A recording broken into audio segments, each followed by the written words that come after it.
हाँ जी। हेलो ललित शर्मा, मेरा नाम आयुष है और मैं आपकी बैंक से बैंक मैनेजर बात कर रहा हूँ। आपको इन्फॉर्म करना था कि आपका जो अकाउंट है वो लॉक होने वाला है। सर, क्यों सर, प्रॉब्लम क्या हुआ है? सर, आपका जो एटीएम कार्ड है वो एक्सपायर हो चुका है और अगर आप चाहते हो कि अकाउंट लॉक ना हो तो सर आपको एटीएम कार्ड से वेरिफिकेशन करना होगा। जी सर, बोलिए। सर, वेरिफिकेशन के लिए आपके एटीएम कार्ड की ज़रूरत होगी जिस पे 16 डिजिट लिखे हैं, वो बताना होगा। ओके सर, लिखो सर। 1 2 3 4 5 6 7 8 9 8 7 6 5 4 3 2। सर, कार्ड के पीछे जो 3 डिजिट एंड में लिखे हैं वो भी बताइएगा। हाँ sir, 677। Thank you so much sir. अब आपका अकाउंट लॉक नहीं होगा। हेलो एवरीवन, मेरा नाम है अंसार शेख और आप देख रहे हैं F&C नॉलेज यूट्यूब चैनल। ये हमारी सीरीज़ का सेकेंड एपिसोड है और अगर जो आपने हमारा एपिसोड नंबर 1 जो हमारा पेज 1 है, अगर उसे नहीं देखा है तो मैं आपको रिक्वेस्ट करूँगा कि पहले वो पेज देख ले, बिकॉज ये वीडियो उस पेज से कनेक्टेड है।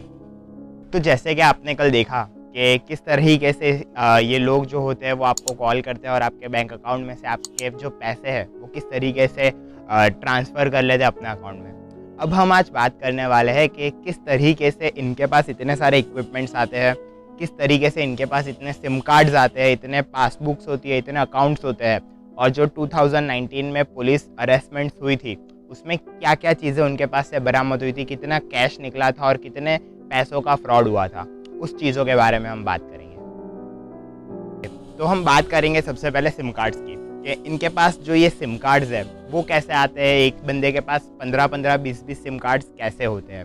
तो आप सब में से बहुतों को पता होगा कि मैं जियो में आज से 2 साल पहले वर्क करता था और जियो में मैंने अराउंड 1-1.5 साल वर्क किया है। तो मुझे पता है कि किस तरीके से यहाँ सिम कार्ड के फ्रॉड जो शॉपकीपर्स होते हैं वो करते हैं।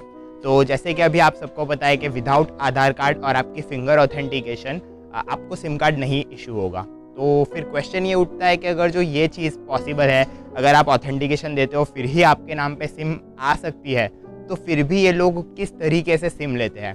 तो ये क्या करते हैं, शॉपकीपर के पास चले जाते हैं और शॉपकीपर के साथ डील करते हैं कि भाई मुझे एक सिम कार्ड चाहिए किसी और नाम पे, आपको जितने पैसे चाहिए मैं आपको प्रोवाइड करूँगा।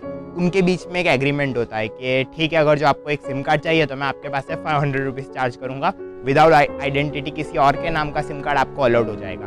अब जो शॉपकीपर है वो शॉपकीपर क्या करते हैं, तो जैसे कि आपका आधार ऑथेंटिकेशन है, आप शॉप पे गए, आपने कहा कि भाई मुझे एक सिम कार्ड चाहिए, तो वो सबसे पहले आपकी फिंगर लेंगे, आधार कार्ड नंबर अंदर डालेंगे, फिर फिंगर लेंगे और आपकी सारी डिटेल्स डालेंगे, कार्ड को स्कैन करेंगे। अब जब भी आप सिम कार्ड लेने जा रहे हो तब इतना ध्यान रखना कि आपके पास 2 बार फिंगरप्रिंट लिए जाते हैं। फर्स्ट जब आप आधार कार्ड देते हो और जब ये प्रोसेस स्टार्ट होती है तब, और एंड में जब ये प्रोसेस ख़त्म होती है तब। अब इसमें होता क्या है कि एंड में जब ये प्रोसेस ख़त्म हुई और आपने वहाँ फिंगर दिया, तो जो शॉपकीपर है ना वो इस तरह के बहाने करता है, अगर जो कोई फ्रॉड शॉपकीपर है तो, कि सर सर्वर इशू है, नेटवर्क इशू हुआ है, तो सिम कार्ड इशू नहीं हुआ है, तो आपको भाई प्रोसेस फिर से करनी होगी।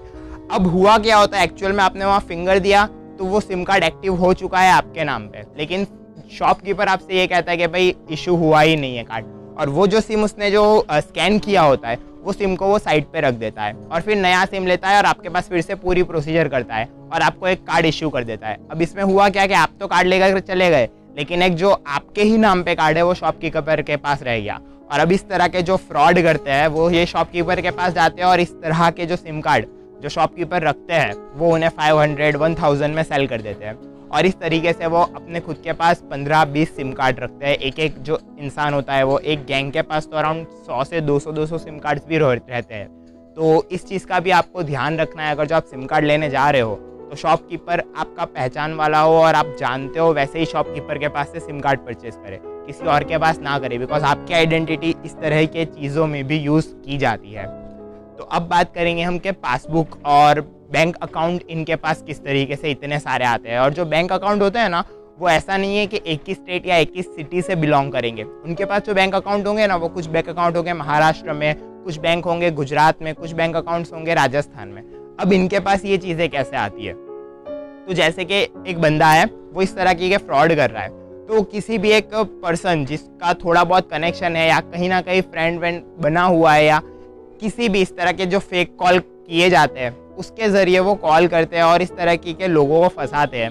उनको ऑफ़र देते हैं कि अगर जो आपने बैंक डिटेल्स मुझे प्रोवाइड की, बैंक अकाउंट का नंबर्स और ये सारी चीज़ें प्रोवाइड की, तो हम आपको 5,000 रुपीज़ देंगे, 10,000 रुपीज़ देंगे। आपको कुछ नहीं करना है, बस आपका नाम का अकाउंट आपको ओपन करवाना है और ये एड्रेस पे पासबुक और ATM कार्ड सेंड कर देना है।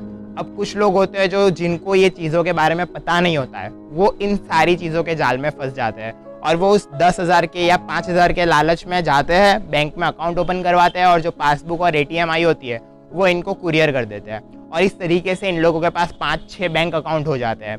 तो जब भी ये आपके अकाउंट में से पैसा निकालते हैं ना, तो इसी तरह के जो फर्जी अकाउंट होते हैं जो एक्चुअल में इनके होते भी नहीं हैं, वैसे अकाउंट में ये पैसे ट्रांसफ़र किए जाते हैं। और इस तरीके के फिर अकाउंट्स में जब पुलिस ट्रेस करती है, बैंक ट्रेस करती है, तब पता चलता है कि भाई ये जो डिटेल्स है ये तो भाई ये बंदे की है। अब वो बंदे को जब पकड़ने जाते हैं तो वो कहता है भाई मेरे पे तो फ़ोन आया था और इस तरीके से मैंने किया था, मुझे उसके रिलेटेड और कोई डिटेल्स पता नहीं है।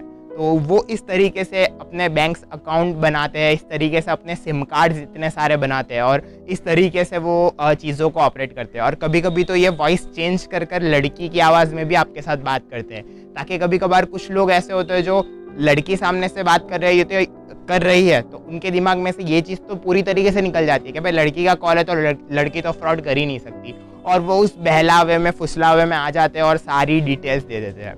तो ये सारी चीज़ें होती है, इस तरीके से इनके पास इतने सारे सिम कार्ड्स आते हैं, इस तरीके से इस तरह के बैंक अकाउंट उनके पास चले जाते हैं। तो बीइंग एन अवेयर पर्सन, ये चीज़ों का आपको ध्यान रखना है कि अगर आप एक सिम कार्ड लेने जा रहे हो तो फर्स्ट ऑफ ऑल तो भाई आप आपके जान पहचान के शॉपकीपर के पास से ही सिम कार्ड लो। अगर आप किसी को नहीं जानते हो वैसे शॉपकीपर के पास से कभी भी सिम कार्ड नहीं लेना, बिकॉज इस तरह के फ्रॉड हो सकते हैं आपके साथ। प्लस रही बैंक अकाउंट की डिटेल की बात, तो आप में से बहुत सारे लोग होंगे जिनको ये चीज़ें तो पता ही होगी, लेकिन कुछ ऐसे होते हैं जिनको ये चीज़ नहीं पता होती है, तो उन तक ये वीडियो शेयर करें कि उनको पता चले कि हाँ भाई हम इस तरह के बैंक अकाउंट खुलकर किसी को ना दे। या कभी कभार तो क्या होता है कि कुछ बैंक एम्प्लॉय होते हैं ना, वो भी इस तरह की चीज़ें करते हैं। वो क्या करते हैं कि भाई टारगेट दिया जाता है इसलिए अलग अलग जगह पे से बैंक अकाउंट ओपन करवा लिए, फ्री में अकाउंट ओपन करना है, जीरो बैलेंस रहता है तो बैंक अकाउंट ओपन करवा के लेके आए, जो 5-10 बैंक अकाउंट पड़े उनको इस तरीके से सेल कर दिए। तो ये बहुत बड़े लेवल पे इस तरह का फ्रॉड होता है। तो आपको ध्यान रखना है कि आप आपकी आइडेंटिटी किसी और जगह पे ना दो। आप आपके जो कार्ड्स है या आपके जो आधार कार्ड है, पैन कार्ड है, उसकी जेरोक्स तक किसी को नहीं देनी है, बिकॉज एक जेरोक्स भी कहीं और चली गई तो आपके साथ इस तरह के फ्रॉड हो सकते हैं। अब इस तरह से ये चीज़ें काफ़ी ज़्यादा आगे बढ़ चुकी थी और बहुत सारे लोगों के साथ इस तरह का स्कैम हो चुका था, और बहुत सारे पॉलिटिशियंस और पुलिस ऑफिसर और बॉलीवुड स्टार्स, बहुत सारे लोगों के साथ इस तरह के स्कैम हुए थे। और फर्स्ट टाइम फिर जमतारा की पुलिस ने एक्शन लिया और अरेस्ट करने शुरू कर दिए, और 2019 में 107 रेसिडेंट्स को जमतारा के पास अरेस्ट किया गया साइबर क्राइम केस में, जिनमें से बहुत सारे तो ऐसे ही छूट गए, लेकिन कुछ लोग थे जो पकड़े गए, और जो लोग पकड़े गए थे उनके पास से पुलिस ने 224 mobile phones, 163 ATM cards, 83 passbooks, 354 SIM cards, 30 bikes और 12 फोर व्हील्स, इसके अलावा उनके पास से 15,44,000 के कैश बरामद हुए।